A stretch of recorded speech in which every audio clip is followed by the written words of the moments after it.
part of my job is working with my family every day, and the worst part of my job is working with my family every day. Metro Police arresting Pawn Stars Corey Harrison early Friday morning, accusing him of driving drunk. Austin Russell, better known as Chumlee, is in jail tonight. New at 11, owners of the pawn shop saying while they don't have details, they're here to help Chumlee. Rick Harrison has just confirmed a revelation that will leave fans of Pawn Stars absolutely stunned. Chumlee's fate hangs in the balance, and it's nothing like you'd expect. The pawn shop that became a global sensation is now the center of scandals, betrayals, and shocking twists. Let us dive into the chaos that erupted behind the scenes and uncover the shocking truth that Rick Harrison just revealed. The pawn shop that changed Las Vegas forever. Rick Harrison and the rest of the Pawn Stars gang have always been a mix of interesting and chaotic. What started as a family-run pawn shop in Las Vegas turned into a worldwide TV phenomenon, only to later find itself caught in a whirlwind of drama, legal battles, and scandals. Here's a reimagined take on the ups and downs of their story, laid back and full of twists. But just when they thought they'd seen it all, a shocking discovery in the shop's archives threatened to change everything, forever. The gold and silver pawn shop wasn't always the bustling hotspot you see on TV. Back in the day, Rick Harrison and his dad, Richard Old Man Harrison, worked hard to make ends meet. It wasn't just about making sales, it was about the stories behind the items people brought in. That's what made them stand out. Who wouldn't want to know the backstory of an ancient coin or a signed guitar? When the show debuted on TV in 2009, it hit big. People loved seeing weird and rare stuff come through the door, and the quirky banter between Rick, his son Corey Big Hoss Harrison, and Corey's friend Austin Chumlee Russell kept things entertaining. Chumlee's goofy charm made him a fan favorite. But fame isn't all fun and games. Things got messy behind the scenes. After the old man passed away in 2018, the family started falling apart. Rick's mom, Joanne, accused him of taking over the business unfairly. She said that while she was recovering from a coma in the early 2000s, Rick made her sign over her majority share of the shop. When she tried to get it back, she also claimed Rick wasn't giving her the money she was owed. This led to lawsuits, accusations, and a whole lot of drama that made their family issues public. Then there was Chumlee. He was supposed to be the comic relief of the show, but his personal life was far from funny. In 2012, a video surfaced of him getting into a street fight. 4 years later, police raided his home after a woman accused him of intimate violence assault. They didn't charge him for that, but they found drugs, unregistered guns, and other illegal stuff. Chumlee pleaded guilty to some charges to avoid jail time, but it was a dark chapter for him and the show. Corey wasn't without his problems either. Known for his ambition, he struggled with his weight for years and underwent surgery to lose over 100 pounds. Despite his efforts to clean up his act, Corey faced public embarrassment after incidents like urinating in public during a drunken night out and being involved in a messy RV rental dispute. Even the experts on the show weren't immune to controversy. A toy appraiser got in trouble for domestic violence, and another expert authenticated fake sports memorabilia that ended up being sold at auction. These scandals made fans question how much they could trust the appraisals seen on the show. As if all this weren't enough, some fans felt the show started to lose its charm. Reports came out that many interactions on the show were staged. Sellers were pre-selected and deals were often negotiated off-camera. What once felt like a genuine look into the world of pawning turned into a reality TV soap opera. Even the characters began to feel like exaggerated versions of themselves. Despite all the drama, scandals, and shifting focus, Pawn Stars remained on air for more than a decade. While viewership eventually declined, the show left a lasting mark on reality TV. It brought the world of pawning to the spotlight, mixing history lessons with quirky entertainment. Sure, it's had its rough patches, but the gold and silver pawn shop is still standing in Las Vegas. Rick and the gang may not be perfect, but their journey has been anything but boring. The story of Pawn Stars isn't just about the success of a show, but about the challenges of balancing fame, family, and business. Let's dive deeper into the details that shaped their rise and eventual struggles. Before Pawn Stars became a household name, the Harrisons had been running the shop since the late 1980s. Rick's knack for spotting valuable items and his dad's strict discipline helped them survive tough economic times. They didn't just deal in gold and silver, they handled anything that might bring in cash. from vintage toys to historical artifacts. Each item was a gamble. Would it sell for a profit or sit on the shelf collecting dust? When the History Channel picked up the show, it brought a new level of exposure to the pawn business. Viewers were hooked by the mix of education and entertainment. They learned about the history of items from medieval swords to rare baseball cards, while enjoying the family dynamics and humorous exchanges between the cast. The show's success wasn't just about what was being sold, it was about the personalities behind the counter. The old man with his gruff demeanor and no-nonsense approach became a fan favorite. He was the anchor of the shop, always ready to call out bad deals or give a history lesson. Rick was the brains of the operation, balancing business acumen with a deep love for historical artifacts. Corey was the heir apparent, learning the ropes while bringing his own style to the business. And then there was Chumlee, whose lighthearted antics often stole the show. The legal battle between Rick and his mother highlighted just how strained their relationships had become. Joanne's claims that she was cheated out of her share of the business painted Rick in a negative light, even if he denied the accusations. Step into the shop, where every deal tells a story and not everything is what it seems. $1,000,000 finds in the ordinary. Some days at the pawn shop are wild with unexpected treasures strolling through the door. Picture this. A woman walks in holding a brooch. Nothing flashy at first glance, just a little spider-shaped pin. Turns out it is not just any brooch. This one is Fabergé. The name alone screams luxury and royal connections. The guy behind the counter takes one look and cannot believe his eyes. It is decked out with platinum, diamonds, rubies, and sapphires, all wrapped around a black onyx base. The lady figured it was worth a couple of $1,000s, but it was clear this thing had serious value. After a bit of back and forth, the offer lands at $15,000, way more than the seller expected. She tries to push for more, thinking if $15,000 is on the table, $17,000 should be fair game. But nope, the final deal sticks at $15,000, and she walks out with a small fortune for something she thought was a drawer filler. Next up, a sword. Not your ordinary antique blade, but a 16th century katana. The owner got it from a relative who snagged it during World War II in Japan. He is hoping to get $10,000 for it. The blade is a bit worn and needs some tender, loving care, but it is packed with history. An expert gets called in to check it out and confirms it was crafted by a famous swordsmith back in the day. Turns out it was made during a chaotic period when Japan was torn by civil war.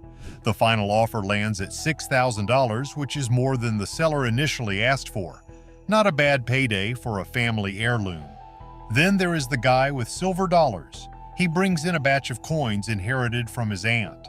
They are low-grade Morgans, heavily worn, but oddly valuable. Coin collecting is strange like that. The worse the condition, the higher the demand in some cases. He asks for $2,400, thinking he is making a good deal. But once again, honesty kicks in, and he is offered $4,000 instead. He tries to nudge it up to $5,000, but $4,000 is the ceiling, and he happily takes it. A different seller brings in a 1929 Chicago Cubs World Series press pin. This thing is not just rare, it is a slice of baseball history. Back in those days, press pins were the real deal. No cheap credentials, just solid metal badges that meant you had access to the game. The seller was hoping for $1,000 but walks out with $1,200 after some honest bargaining. It is one of those moments where being upfront about value pays off. There is also the story of some Napoleonic-era medals picked up by accident at an auction. The seller mistakenly bid on them and ended up paying $1,000. Turns out they are genuine Andrew medals from the early 1800s commemorating events like the storming of the Bastille. After some quick appraisal, they are valued at $2,000, doubling the seller's money in an instant. And who could forget the stop at an antique shop in Utah? While on a road trip, the shop owner stumbles across a samurai helmet priced at $300. Knowing its real worth, he cannot keep quiet and lets the owner know it could fetch up to $2,500. After some negotiation, they settle at $1,650, leaving both sides feeling like they scored. Lastly, a guy walks in with some old Playboy comic prints from the 50s, found tucked between pages of magazines at a garage sale. He figures they are worth $100 each. But the shop knows better. These are not just any comics, they are original artwork from when Playboy was still a fresh name. Instead of $200, he gets offered $500 apiece. A grand total of $1,000 later, he leaves with a grin, knowing he made a solid deal on what was practically a free find. All in all, it is just another day where forgotten treasures turn into big cash, and honesty makes for some surprising payoffs. From brooches to blades, each deal has a twist, keeping things lively at the shop. Then there is the guy with the vintage coins who made a surprising find. He walks in carrying a set of United States silver dollars from the late 1800s. These coins, heavily worn from decades of circulation, were not in the best condition. The man thought they were worth a few $100s, but when the expert took a closer look, things got interesting. Low-grade coins like these, known as lowballs, had become highly sought after by collectors. Despite their worn-out appearance, they held significant value due to the rarity of finding such low-grade coins in a naturally worn state. After some back and forth, the shop offered him $4,000 for the lot. He was hoping for $2,400, so this offer was a pleasant surprise, and he left feeling more than satisfied. With incredible deals behind them, the shop kept welcoming relics with stories that ensured every day stayed unpredictable.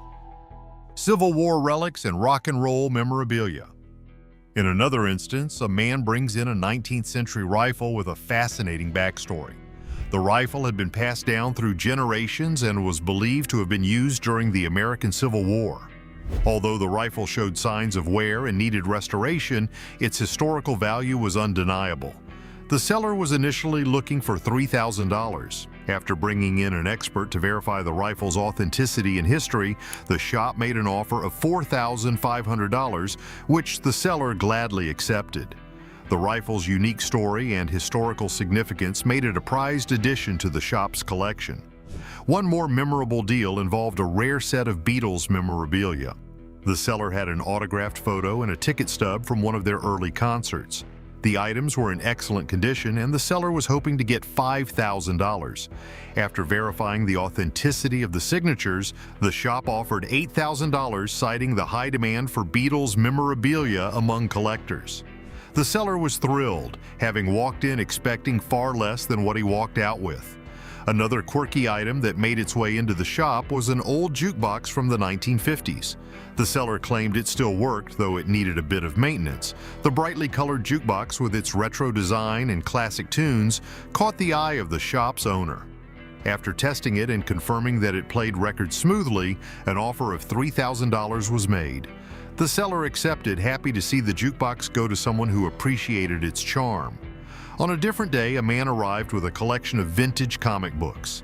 He had been collecting since childhood and had amassed an impressive assortment of first editions. Among the collection were some highly sought-after issues, including a first edition of a popular superhero comic from the 1960s. The seller was hoping for $10,000. After evaluating the collection and consulting with a comic book expert, the shop offered $15,000.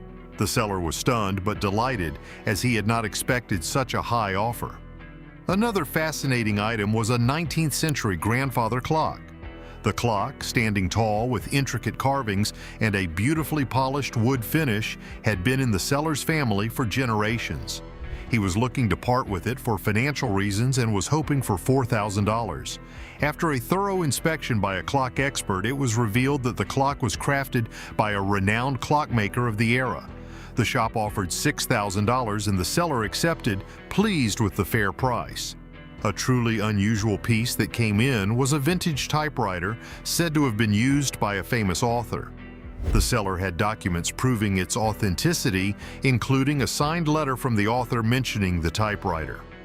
The shop owner, intrigued by the story and the typewriter's excellent condition, offered $7,000, which the seller happily accepted. The typewriter was a unique find that would undoubtedly attract attention from collectors. Yet another intriguing item was a collection of vintage baseball cards from the 1950s and 60s. The seller had inherited the collection from his grandfather and was hoping to get $5,000. After carefully examining the cards and identifying several rare ones, the shop made an offer of $9,000. The seller was ecstatic, having anticipated a much lower offer. In a different deal, a woman brought in a 19th century oil painting she had discovered in her attic.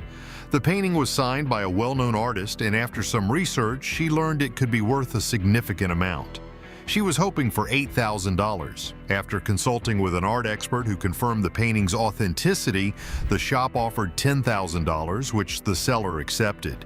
She left feeling elated, knowing she had made a great deal. One final notable transaction involved a vintage motorcycle from the early 1900s. The seller had restored the bike himself and was looking to sell it for $15,000. The shop owner, impressed by the restoration work and the bike's rarity, called in a motorcycle expert to assess its value. The expert confirmed that it was a rare model in excellent condition, and the shop offered $20,000. The seller, who had not expected such a high offer, was thrilled and accepted immediately. Was the shop owner too generous in these deals, or did they strike a clever bargain? Share your thoughts in the comments. Don't forget to like, leave a comment, and subscribe for more.